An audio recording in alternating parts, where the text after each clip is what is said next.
पहले मैं प्रधानमंत्री शेख हसीना जी ভারতের সাধারণ জনতা এটাই তুলেছেন, নরেন্দ্র মোদী শিখে গেছেন শেখ হাসিনার কাছ থেকে কিভাবে ভোট কারচুপি করা যায়, কিভাবে চুরি করে এমপি হওয়া যায়, কিভাবে চুরি করে মন্ত্রী হওয়া যায়, এটাই বলেছেন সাধারণ জনতা। বাংলাদেশের প্রাক্তন প্রধানমন্ত্রীকে আপনি আশ্রয় দিয়ে দিল্লিতে বসিয়ে রেখেছেন প্রায় 20 মাস হলো। অগস্ট মাস 2024 সালে নিয়ে গেছেন। নরেন্দ্র মোদীর সাথে শেখ হাসিনা আছেন। শেখ হাসিনা জানেন কিভাবে কারচুপি চুরি করতে হয়, কিভাবে চুরি করে প্রধানমন্ত্রী হয়, তার খুব ভালো জানা আছে। দিনের ভোট রাতে করা সহ ক্ষমতায় টিকে থাকতে ভারত ইলেকশন ইঞ্জিনিয়ারিংয়ে মোদী সরকারের সম্পৃক্ততা রয়েছে বলেও অভিযোগ রয়েছে। বিষয়টি নিয়ে এবার মুখ খুলেছে দিল্লি। নরেন্দ্র মোদীর সেম ঘটনা ঘটেছে। নরেন্দ্র মোদী আগে কখনো ভোট কারচুপি করে নাই, চুরি করে নাই।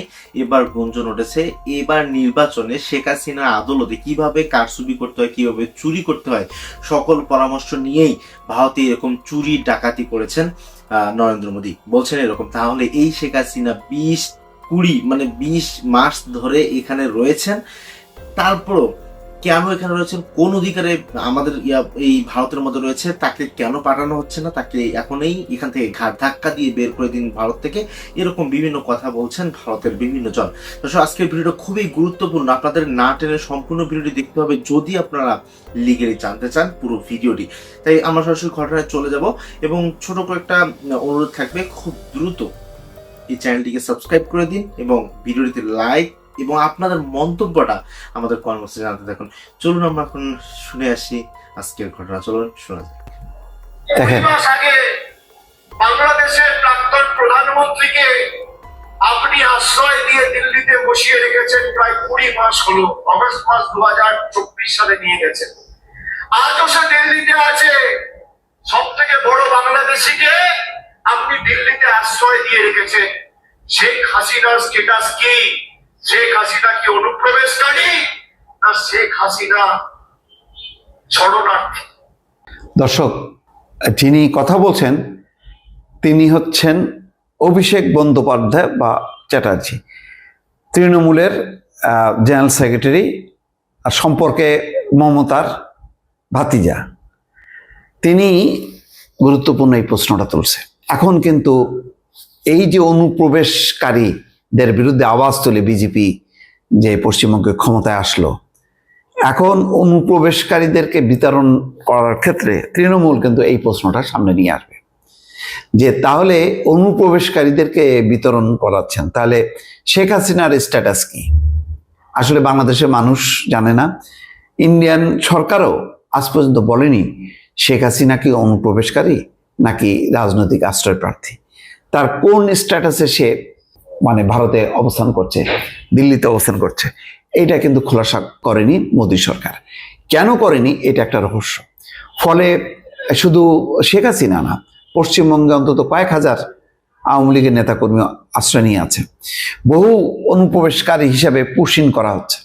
এবং এবার যেহেতু আসামে হিমন্ত শর্মা আর এইদিকে শুভেন্দু অধিকারী দুইজনই বাংলাদেশ বিরোধী ব্যক্তি হিসাবে বা অনুপ্রবেশকারী বিরুদ্ধে সোচ্চার কণ্ঠস্বর হিসেবে পরিচিত, এখন দুই তরফে কিন্তু বাংলাদেশের উপরে একটা চাপ পড়বে।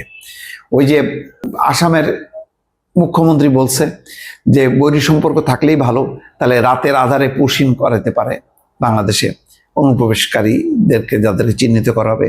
পশ্চিমবঙ্গ জুড়েও যদি এখন সেই কাণ্ডটা করা হয়, তখন কিন্তু তৃণমূলের ট্রাম্প কার্ড থাকবে। অভিষেক বন্দ্যোপাধ্যায় যেটি বলছেন যে শেখ হাসিনাকে অনুপ্রবেশকারী হিসাবে চিহ্নিত করে কেন তাকে বাংলাদেশে পাঠানো হবে না।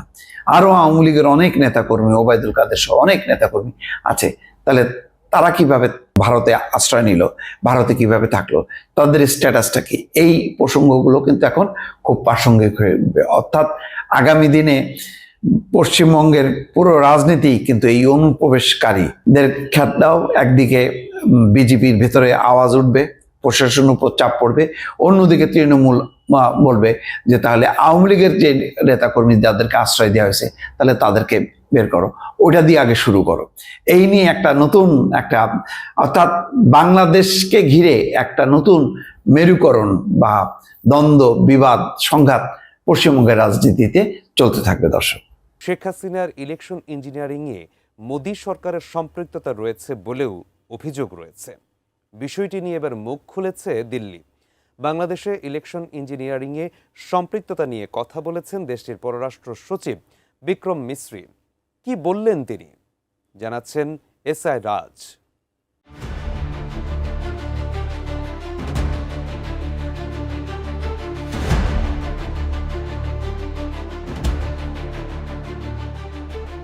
ছাত্র জনতার অভ্যুত্থানে ২৪-এর ৫ আগস্ট ক্ষমতাচ্যুত হয়ে ভারতে পালিয়ে যেতে বাধ্য হন সাবেক প্রধানমন্ত্রী শেখ হাসিনা।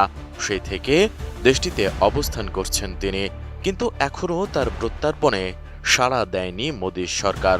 এদিকে আওয়ামী লীগের শাসনামলে অনুষ্ঠিত হওয়া ২০১৪, ১৮ এবং ২০২৪ সালের জাতীয় সংসদ নির্বাচনগুলো নিয়ে বিতর্ক রয়েছে।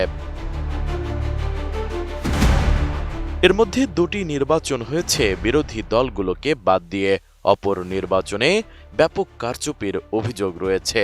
এছাড়া দিনের ভোট রাতে করা নিয়েও আন্তর্জাতিক মহলে বেশ সমালোচনা হয়েছে। এসব নির্বাচনের বিশ্বাসযোগ্যতা নিয়ে আন্তর্জাতিক মহল থেকে বিভিন্ন প্রশ্ন তোলা হয়েছে, কিন্তু ভারত কখনো প্রত্যক্ষ আবার কখনো পরোক্ষভাবে এসব নির্বাচনকে বৈধতা দেওয়ার ক্ষেত্রে ভূমিকা রেখেছে বলে অভিযোগ রয়েছে। এমনকি বলা হয় দিল্লির প্রেসক্রিপশনেই নাকি দেশ চালাতেন শেখ হাসিনা। এসব অভিযোগ এবার সরাসরি নাকচ করেছেন ভারতের পররাষ্ট্র সচিব বিক্রম মিশ্রি। তিনি বলেন, অতীতের বিতর্কিত নির্বাচনে ভারত কখনোই নির্বাচনী প্রক্রিয়ায় ইলেকশন ইঞ্জিনিয়ারিংয়ের অংশ ছিল না। বাংলাদেশের জনগণই তাদের নেতৃত্ব নির্বাচন করবে, এটাই ভারতের প্রত্যাশা। যে সরকারই বাংলাদেশের রাষ্ট্র ক্ষমতায় থাকবে তার সঙ্গেই রাষ্ট্রীয় সম্পর্ক বজায় রাখবে দিল্লি। নয়াদিল্লিতে সফররত বাংলাদেশি সাংবাদিকদের একটি প্রতিনিধি দলের সঙ্গে মতবিনিময়কালে ৪ মে ভারতের পররাষ্ট্র সচিব বিক্রম মিশ্রি এসব কথা বলেন। তিনি বলেন, বাংলাদেশ যদি নিজস্ব অগ্রাধিকারের জায়গা থেকে সম্পর্ককে এগিয়ে নিতে চায়, ভারত তাতে পূর্ণ প্রস্তুত। তার কথাই, দুই দেশের সম্পর্ক কেবল রাজনৈতিক বোঝাপড়ার মধ্যেই সীমাবদ্ধ নয়, এটি নিরাপত্তা, সংযোগ, জ্বালানি, পানি এবং বাণিজ্য সহ বহুমাত্রিক কৌশলগত বাস্তবতার অংশ। তিস্তা পানি বন্টন চুক্তি নিয়ে এক প্রশ্নে সরাসরি কোনো রাজনৈতিক প্রতিশ্রুতি না দিয়ে বিক্রম মিশ্রি বলেন, ভারত ও বাংলাদেশের মধ্যে বিদ্যমান যৌথ নদী কমিশন ও কারিগরি আলোচনার পথেই অভিন্ন নদীর বিষয়গুলো সমাধান খুঁজে নেওয়া হবে। একই সঙ্গে গঙ্গা পানি চুক্তির নবায়ন নিয়েও দিল্লি বিদ্যমান প্রাতিষ্ঠানিক ব্যবস্থার ধারাবাহিকতার ওপর জোর দেয়।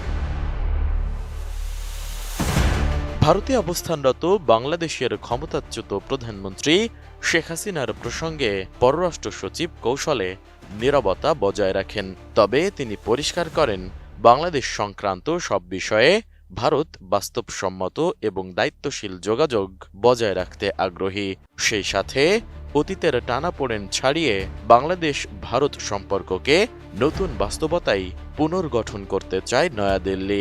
ভারতের দৃষ্টিতে পারস্পরিক মর্যাদা, আঞ্চলিক স্থিতিশীলতা ও অর্থনৈতিক সহযোগিতাই হবে দুই দেশের আগামী দিনের সম্পর্কের মূল ভিত্তি। যেভাবেই হোক না কেন, নতুন একটা সরকার ক্ষমতায় বসেছে। ক্ষমতায় আরো কিছুদিন থাকতে চান, থাকুন, কিন্তু রাজনীতিকে রাজনৈতিকভাবে মোকাবেলা করুন। আমাদের অধিকার নিয়ে টাল বাহানা করবেন না। যতদিন ছাত্রলীগ নিষিদ্ধ থাকবে, ততদিন যে অন্য কোনো সংগঠন নিষিদ্ধ থাকবে না তার গ্যারান্টি কি আপনি দিতে পারবেন? কয়েকটা বিষয়ে পরিষ্কার বার্তা দিতে চাই আজকে।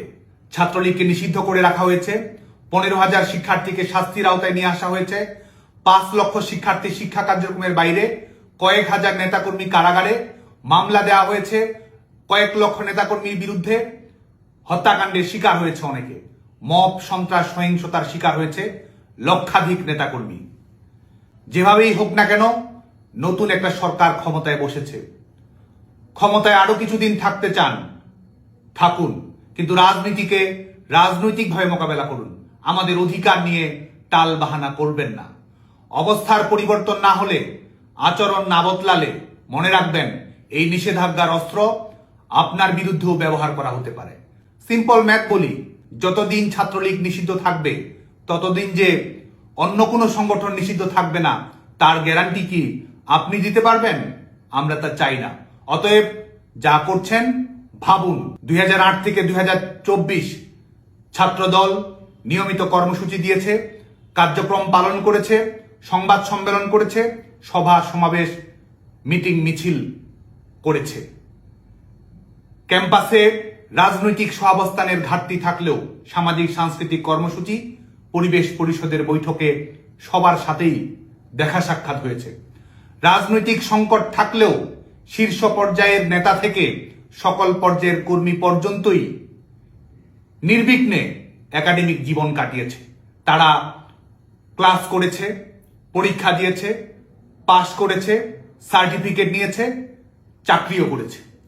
কিন্তু আজকে বাংলাদেশ ছাত্রলীগের প্রত্যেক নেতাকর্মী এর প্রত্যেকটি অধিকার থেকেই বঞ্চিত। নিষেধাজ্ঞা অব্যাহত রেখে নির্যাতনের যে স্টিম রোলার চালাচ্ছেন, মনে রাখবেন justice will be delivered accordingly.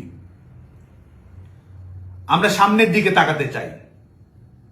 আমরা একটা মানবিক, গণতান্ত্রিক, সহিষ্ণু রাষ্ট্র ব্যবস্থা চাই। দল মত নির্বিশেষে প্রত্যেক নাগরিকের রাজনৈতিক মৌলিক নাগরিক অধিকারের গ্যারান্টি চাই। কিন্তু আমাদের চাওয়া দিয়েই সব হয় না। বাস্তবতাও রাজনীতির গতিপথ নির্ধারণ করে। বল এখন বিএনপি সরকারের কোর্টে। আমাদের নিষেধাজ্ঞা প্রত্যাহার করা হবে কিনা, আমাদের লেখাপড়ার অধিকার ফিরিয়ে দেওয়া হবে কিনা, আমাদের রাজনৈতিক অধিকারের নিশ্চয়তা থাকবে কিনা, এর মাধ্যমে আপনি শুধু আমাদের বর্তমান নির্ধারণ করছেন না, আপনার ভবিষ্যতও নির্ধারণ করছেন। জয় বাংলা, জয় বাংলা। দর্শক, আসলে অনেক নেটিজনদের কথা, বাংলাদেশ থেকে অনেক সোশ্যাল মিডিয়া যারা রয়েছেন তারা বলছেন যে শেখ হাসিনা বাংলাদেশ থেকে অনেক সম্পদ চুরি করে, কোটি কোটি, হাজার কোটি, মিলিয়ন ডলার সম্পদ চুরি করে তারা ইন্ডিয়ার মধ্যে রেখেছেন এবং ইন্ডিয়া এই সম্পদটা সুন্দরভাবে নিজের নামে গোছানো রাখা হয়েছে, কেননা তার মামুর বাড়ি দিল্লিতে, আর সেখানে এই ঘটনা ঘটিয়েছেন এবং এই জন্য তার টাকাই তিনি চলাফেরা করতেছেন এই ইন্ডিয়ার ভেতরে, এটাই বলছেন অনেকজন। তো বাংলাদেশের বর্তমান প্রেক্ষাপট অনুযায়ী শেখ হাসিনাকে কি আদৌ আসলে বিএনপি সরকার ফিরিয়ে নিয়ে আসতে পারবে বাংলাদেশের মধ্যে?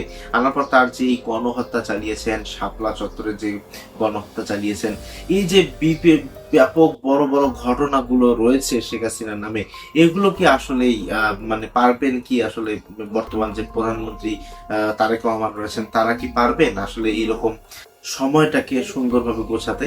দর্শক, এবং তাকে দেশে এনে শাস্তি দিতে পারবেন কিনা, এই ব্যাপারগুলো নিয়ে আপনাদের মন্তব্য আমাদের কমেন্ট বক্সে জানাতে থাকুন এবং বাংলাদেশের বর্তমান প্রেক্ষাপট অনুযায়ী আপনাদের মন্তব্য কি সেটা আমাদের কমেন্ট বক্সে জানাতে থাকুন। আর এই সময়ে ঠিক লেজুর ভিত্তিক রাজনীতি যে বলে, আসলে শেখ হাসিনা যেভাবে বাংলাদেশের মধ্যে অরাজকতা এবং নিজেকে আমিত্ব ভাবা শুরু করেছিলেন, ঠিক সেভাবেই আমিত্ব ভাবা শুরু করে দিয়েছেন বর্তমান বিএনপি, বলছেন বিভিন্ন নেটিজনরা। আসলে এই ব্যাপারগুলো নিয়ে আপনাদের মন্তব্য কি সেটা আমাদের কমেন্টস জানাতে। আজকে ভিডিও ভালো থাকবেন, সুস্থ থাকবেন, দেখা হবে পরবর্তী কোনো ভিডিওতে। আল্লাহ হাফেজ।